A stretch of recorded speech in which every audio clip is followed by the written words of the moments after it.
Boss TV ವೀಕ್ಷಕರೆಲ್ಲರಿಗೂ Manjunath Bhat ಗುರುಜಿ ಮಾಡುವ ನಮಸ್ಕಾರಗಳು. ಹೊಸ ವರ್ಷ ಶುಭಾಶಯಗಳು. 2026 ವರ್ಷ ಭವಿಷ್ಯ ಮಕರ ರಾಶಿ. ಮಕರ ರಾಶಿಯಲ್ಲಿ ಜನಿಸ್ತಕ್ಕಂಥ ವ್ಯಕ್ತಿಗಳಿಗೆ ಅತ್ಯಂತವಾಗಿರ್ತಕ್ಕಂಥ ಶುಭಫಲಗಳನ್ನು ಅನುಭವಿಸ್ತೀರಿ. ಮುಂದೆ ಶುಭಫಲಗಳು ಪ್ರಾಪ್ತಿಯಾಗತ್ತೆ. ಈ ವರ್ಷ ಉತ್ತರಾರ್ಧ ಅಂದರೆ ಜೂನ್ನಿಂದ ನಿಮಗೆ ಗುರುವಿನ ಪೂರ್ಣಾನುಗ್ರಹ ಬರುತ್ತೆ. ಉಚ್ಚ ಸ್ಥಾನದಲ್ಲಿದ್ದು ಗುರು, ಸಪ್ತಮದಲ್ಲಿದ್ದು ಗುರು ವೀಕ್ಷಣೆಯನ್ನು ಮಾಡೋದ್ರಿಂದ ಮಕರ ರಾಶಿಯವರಿಗೆ ತುಂಬ ಶುಭಫಲಗಳು ಪ್ರಾಪ್ತಿಯಾಗತ್ತೆ. ವಿವಾಹದೇ ಇರತಕ್ಕಂಥ ವ್ಯಕ್ತಿಗಳಿಗೆ ವಿವಾಹ ಆಗತ್ತೆ.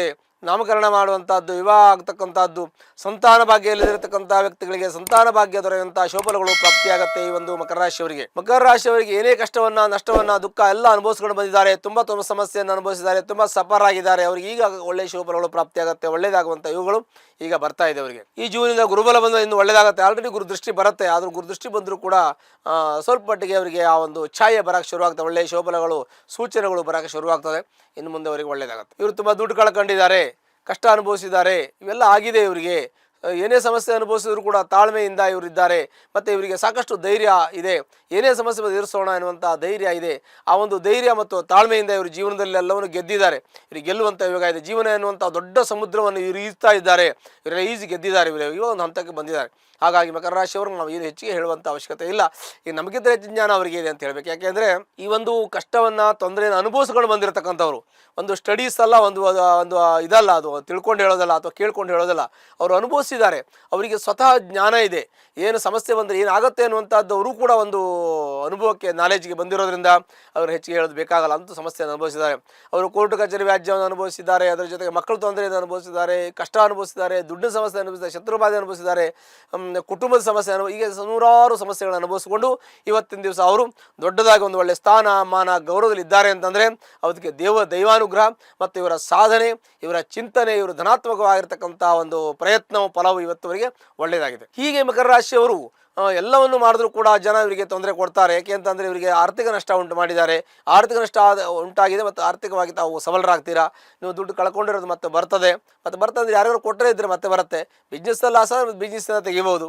ಹೀಗೆ ಯಾವುದೇ ಲಾಸ್ ಆದರೂ ಕೂಡ ಅದನ್ನು ಸರಿ ಮಾಡ್ಕೊಳ್ಳೋಂಥ ಯೋಗ, ಆ ಒಂದು ಸಮಯ ಈಗ ನಿಮಗೆ ಬರ್ತಾ ಇದೆ. ಹಾಗಾಗಿ ನೀವು ಪ್ರಯತ್ನ ಪಡೋದು ಭಾಳ ಮುಖ್ಯವಾದ ವಿಚಾರ ಆಗಿರ್ತದೆ. ಇನ್ನು ಹಣಕಾಸಿನ ವಿಚಾರದಲ್ಲಿ ನಿಮಗೆ ಅನುಕೂಲ ಆಗುತ್ತೆ. ಸ್ವಲ್ಪ ಕಾಯಬೇಕು ಅಂತ ಹೇಳಿ ಈ ಉತ್ತರಾರ್ಧದಲ್ಲಿ ಒಳ್ಳೆಯದಾಗ್ತದೆ.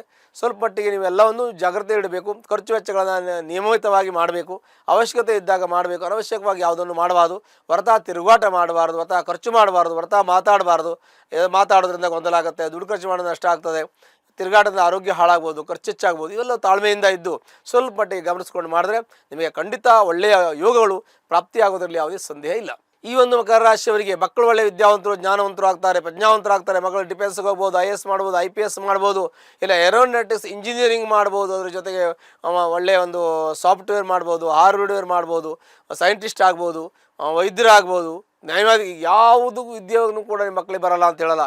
ಸಕಲ ವಿದ್ಯೆಯನ್ನು ಕಲಿಯುವಂಥ ಯೋಗ ನಿಮ್ಮ ಮಕ್ಕಳಿಗಿದೆ. ಒಳ್ಳೆ ಪೂರ್ವಾರ್ಜಿತ ಪುಣ್ಯದಿಂದ ನಿಮ್ಮ ಮಕ್ಕಳು ಹುಟ್ಟಿದ್ದಾರೆ. ಪೂರ್ವಾರ್ಜಿತ ಕರ್ಮದಿಂದ ಮಕ್ಕಳು ಒಳ್ಳೆ ಬುದ್ಧಿವಂತರಾಗ್ತಾರೆ, ಜ್ಞಾನವಂತರಾಗ್ತಾರೆ. ಪುಣ್ಯ ತುಂಬ ಚೆನ್ನಾಗಿದೆ. ನಿಮ್ಮ ಮಕ್ಕಳನ್ನು ವಿದ್ಯಾಭ್ಯಾಸ ಮಾಡೋದ್ರ ಬಗ್ಗೆ ನೀವು ಸಾಕಷ್ಟು ಪ್ರಯತ್ನ ಪಡಬೇಕು. ಮಕ್ಕಳ ವಿದ್ಯಾಭ್ಯಾಸ ಬಗ್ಗೆ ಗಮನ ಕೊಡಬೇಕು. ಮಕ್ಕಳ ವಿದ್ಯಾವಂತರನ್ನು ಮಾಡೋಕ್ಕೆ ಪ್ರಯತ್ನ ಮಾಡಬೇಕು. ಅವರಿಗೆ ಮಾರ್ಗದರ್ಶಕರಾಗಿ ನೀವು ಇದ್ದು ಎಲ್ಲವನ್ನು ಹಿಂದೆ ಮುಂದೆ ನಿಂತು ಅವರ ರಕ್ಷಣೆ ಮಾಡಿ ಅವರಿಗೆ ಒಳ್ಳೆಯದಾಗತ್ತೆ. ನಿಮ್ಮ ಮಕ್ಕಳು ತುಂಬ ಪ್ರಸಿದ್ಧಿಯನ್ನು ಹೊಂದುತ್ತಾರೆ. ಅತ್ಯುತ್ತಮವಾಗಿರ್ತಕ್ಕಂಥ ಸ್ಥಾನವನ್ನು ಅಲಂಕರಿಸ್ತಾರೆ. ಒಳ್ಳೆಯ ಒಂದು ಸಂಬಳ ತೆಗೆದುಕೊಂಡು ಜೀವನದಲ್ಲಿ ಸುಖ, ಶಾಂತಿ, ನೆಮ್ಮದಿಯನ್ನು ಅವರು ಅನುಭವಿಸ್ತಾರೆ. ನಿಮ್ಮನ್ನು ಚೆನ್ನಾಗಿ ನೋಡ್ಕೊಳ್ತಾರೆ. ತಂದೆ ತಾಯಿನ ಮಕ್ಕಳು ಚೆನ್ನಾಗಿ ನೋಡ್ಕೊಳ್ತಾರೆ ಅಂತ ಹೇಳುವಂಥದ್ದು ವಿಶೇಷವಾಗಿರ್ತಕ್ಕಂಥ ಒಂದು ಅಭಿಮಾನದಿಂದ ಹೇಳ್ತಕ್ಕಂಥದ್ದು. ನಾನು ಅಂಥ ಒಂದು ಪುಣ್ಯವಂತರು ಮಕ್ಕಳಿದ್ದಾರೆ ನಿಮಗೆ. ಆ ಮಕ್ಕಳನ್ನು ಒಳ್ಳೆಯ ರೀತಿಯಲ್ಲಿ ಪರಿಪಾಲನೆಯನ್ನು ಮಾಡಿ. ಆಸ್ತಿ ವಿಚಾರ ಬಂದಾಗ ಆಸ್ತಿಗೆ ಇನ್ವೆಸ್ಟ್ಮೆಂಟ್ ಮಾಡಿದ್ದಿದ್ರೆ ಸ್ವಲ್ಪ ಹುಷಾರಾಗಿರಿ. ಯಾಕೆಂದರೆ ಕಾನೂನು ತೊಂದರೆ ಬರ್ಬೋದು. ಹಾಗಾಗಿ ನೀವು ಸ್ವಲ್ಪ ಒಟ್ಟಿಗೆ ಹುಷಾರಾಗಿರಬೇಕು. ನಿಮ್ಮ ಆಸ್ತಿ ವಿಚಾರದಲ್ಲಿ ಏನು ತೊಂದರೆ ಏನೂ ಆಗಲ್ಲ. ಪಿತ್ರಾರ್ಜಿತ ಆಸ್ತಿ ಇದ್ದೇನು ತೊಂದರೆ ಇಲ್ಲ. ಅಲ್ಲೂ ಸ್ವಲ್ಪ ಗಲಾಟೆ, ಮನಸ್ತಾಪ, ಅಸಮಾಧಾನ, ಶೇರಿಂಗ್ ಮಾಡೋದು, ಅದರಲ್ಲಿ ನಿಮ್ಮ ಭಾಗ ತೆಗೆದುಕೊಳ್ಳೋಕ್ಕೆ ತೊಂದರೆ ಆಗ್ಬೋದು. ತೊಂದರೆ ಆದರೆ ಸರಿಯಾಗಿ ಕೂತ್ಕೊಂಡು ಮಾತಾಡಿ ಪರಿಶೀಲನೆ ಮಾಡ್ಕೊಳ್ಳಿ. ಕೋರ್ಟು ಕಚೇರಿ ನೀವು ಹೋಗಿ ಅಲ್ಲಿ ವ್ಯಾಜ್ಯ ಮಾಡೋದೇನು ಬೇಡ, ಕೂತು ಮಾತಾಡಿ ಸರಿ ಹೋಗ್ತದೆ. ಒಂದು ವೇಳೆ ಕೋರ್ಟಲ್ಲಿ ಇದ್ದರೆ ರಾಜಿ ಡಿಗ್ರಿ ಮಾಡಿಸ್ಕೊಳ್ಳಿ, ಅದು ಕಾಂಪ್ರಮೈಸ್ ಡಿಗ್ರಿ ಮಾಡಿ ಎಲ್ಲೂ ಕೂಡ ನಿಮ್ಮ ಸಮಸ್ಯೆ ಪರಿಹಾರ ಆಗುವಂಥ ಯೋಗಗಳಿದೆ. ಯಾಕೆಂದರೆ ಎದುರುಗಡೆಯವರು ನಿಮ್ಮ ದಾಯಾದಿಗಳು ನಿಮ್ಮ ಮಾತನ್ನು ಒಪ್ತಾರೆ, ಗೌರವ ಕೊಡ್ತಾರೆ. ಸ್ಥಾನಮಾನ, ಗೌರವ ಎಲ್ಲವನ್ನು ಕೂಡ ನಿಮ್ಮ ದಾಯಾದಿಗಳು ನಿಮ್ಗೆ ಕೊಡ್ತಾರೆ. ನಿಮ್ಮೊಂದು ಒಳ್ಳೆ ಹುದ್ದೆಯಲ್ಲಿದ್ದಾರೆ, ಒಳ್ಳೆ ಒಂದು ಗೌರವವನ್ನು ನಿಮಗೆ ಸ್ಥಾನದಲ್ಲಿ ನಿಮ್ಮನ್ನು ಇಟ್ಟು ಪೂಜಿಸ್ತಾರೆ. ಅಂತ ಒಂದು ಉತ್ತಮವಾಗಿರ್ತಕ್ಕಂಥ ಮನೆತನದಿಂದ ಬರ್ತಕ್ಕಂಥ ವ್ಯಕ್ತಿಗಳು ನೀವು ಆಗಿರೋದ್ರಿಂದ ನಿಮಗೆ ಎಲ್ಲ ರೀತಿಯ ಒಂದು ಸಕಲ ಸೌಭಾಗ್ಯಗಳು, ಭಗವಂತನ ಅನುಗ್ರಹ ಕೂಡ ಇದೆ. ಪುರೋಹಿತ ಕರ್ಮ ಕೂಡ ಶುಭ ಫಲವನ್ನು ಫಲವನ್ನು ಕೊಡುತ್ತೆ, ಮತ್ತು ಪೂರ್ವಜ ಮಾಡಿರ್ತಕ್ಕಂಥ ಶುಭಫಲಗಳು ಕೂಡ ನಿಮ್ಮನ್ನು ರಕ್ಷಣೆ ಮಾಡುತ್ತೆ ಅಂತ ಹೇಳೋದು ಭಾಳ ವಿಶೇಷವಾಗಿರ್ತಕ್ಕಂಥ ಒಂದು ವಿಚಾರ ಆಗಿರುತ್ತದೆ. ಮುಂಚೆ ಬಹಳ ಕಷ್ಟವನ್ನು ಅನುಭವಿಸ್ಕೊಂಡು ಇವತ್ತಿನ ದಿವಸ ನೀವು ಆ ಒಂದು ಸ್ಥಾನದಲ್ಲಿ ಇದ್ದೀರಾ ಅಂದರೆ ಭಾಳ ಮುಖ್ಯವಾದ ವಿಚಾರ. ರಾಜಕೀಯದಲ್ಲಿದ್ದರೆ ರಾಜಕೀಯದಲ್ಲಿ ಒಳ್ಳೆ ಬೆಳವಣಿಗೆ ಇದೆ, ಸಂಘ ಸಂಸ್ಥೆಯಲ್ಲಿದ್ದರೆ ಒಳ್ಳೆ ಬೆಳವಣಿಗೆ ಇದೆ, ಉದ್ಯೋಗದಲ್ಲಿದ್ದರೆ ಬೆಳವಣಿಗೆ ಇದೆ, ಸ್ವಂತ ಉದ್ಯೋಗ ಮಾಡಿದ್ರು ಬೆಳವಣಿಗೆ, ಎಲ್ಲಾದರೂ ಬೆಳವಣಿಗೆ ಇದೆ. ಆದರೆ ಗ್ಯಾರಂಟಿ ಸೂರಿಂಟಿ ಆಗೋದು, ಗ್ಯಾರಂಟಿ ಕೊಡೋದು, ಸಾಲ ಕೊಡೋದು, ಸಾಲಕ್ಕೆ ಗ್ಯಾರಂಟಿ ಕೊಡೋದು, ಸಾಲ ತೆಗೆದುಕೊಳ್ಳೋದಕ್ಕೆ ಭಾಳ ನಿಮಗೆ ಸ್ವಲ್ಪ ರಿಸ್ಟ್ರಿಕ್ಷನ್ ಇದೆ. ಸ್ವಲ್ಪ ಅದು ಕಂಡೀಷನ್ ಆಗಿ ನೋಡಿಕೊಂಡು ಮಾಡಿಕೊಂಡು ನಿಮ್ಮ ಆರ್ಥಿಕ ಸ್ಥಿತಿ ಕಂಡೀಷನ್ ನೋಡ್ಕೊಂಡು ಮಾಡಿ, ಅದು ಕೂಡ ನಿಮಗೆ ಒಳ್ಳೆಯ ಫಲವನ್ನು ಕೊಡುತ್ತೆ, ಜೀವನದಲ್ಲಿ ಯಶಸ್ಸಿನ ಕಡೆಗೆ ತೆಗೆದುಕೊಂಡು ಹೋಗುತ್ತೆ. ಇನ್ನು ಆರೋಗ್ಯದ ವಿಚಾರ ಬಂದರೆ ಆರೋಗ್ಯದಲ್ಲಿ ಸ್ವಲ್ಪ ಶೀತ ಬಾಧೆ ಇದೆ, ನಿಮಗೆ ENT ಪ್ರಾಬ್ಲಮ್ ಇದೆ, ಮೂಗು ಹಿಡ್ಕೊಳ್ಳೋದು, ಗಂಟ್ಲು ಹಿಡ್ಕೊಳ್ಳೋದು, ಉಸಿರಾಟದ ತೊಂದರೆ, ಸ್ವಲ್ಪ ಅಸ್ತಮಾ ಥರ ಇರೋದು, ಬೆನ್ನು ನೋವು, ಕಾಲು ನೋವು, ಸೊಂಟ ನೋವು, ಕೆಲವು ಏಜ್ ಫ್ಯಾಕ್ಟರಲ್ಲೂ ಬರುತ್ತೆ, ನಿಮಗೆ ವಯಸ್ಸಿನ ಮಿತಿಯಲ್ಲೂ ಬರುತ್ತೆ, ಕೆಲವು ಆರೋಗ್ಯದ ತೊಂದರೆಯಿಂದನೂ ಬರುತ್ತೆ, ವಯೋಮಿತಿ ಇಲ್ಲದೇನೂ ಕೂಡ ಬರುತ್ತೆ. ಅದನ್ನು ಕೂಡ ನಾವು ಜಾಗ್ರತೆಯಿಂದ ವಹಿಸ್ಕೊಳ್ಳಿ. ನಿಮ್ಮ ಆರೋಗ್ಯ ಸುಧಾರಿಸುತ್ತೆ, ತಾತ್ಕಾಲಿಕ ಚಿಕಿತ್ಸೆಯನ್ನು ಮಾಡಿಸಿ ನಿಮ್ಮ ಕಷ್ಟ ನಷ್ಟ ದುಃಖ ಪರಿಹಾರ ಕೂಡ ಆಗ್ತದೆ, ಆರೋಗ್ಯದಲ್ಲಿ ಚೇತರಿಕೆ ಉಂಟಾಗ್ತದೆ. ತಂದೆಯ ಆರೋಗ್ಯ ಚೆನ್ನಾಗಿರುತ್ತೆ, ತಾಯಿ ಆರೋಗ್ಯ ಚೆನ್ನಾಗಿರುತ್ತೆ, ಏಜ್ ಲಿಮಿಟಲ್ಲಿ ಸ್ವಲ್ಪ ನೋಡ್ಕೊಳ್ಳಿ, ಅವರನ್ನ ಸ್ವಲ್ಪ ತಾತ್ಕಾಲಿಕ ಚಿಕಿತ್ಸೆಯನ್ನು ಮಾಡಿ ಒಳ್ಳೆಯದಾಗ್ತದೆ.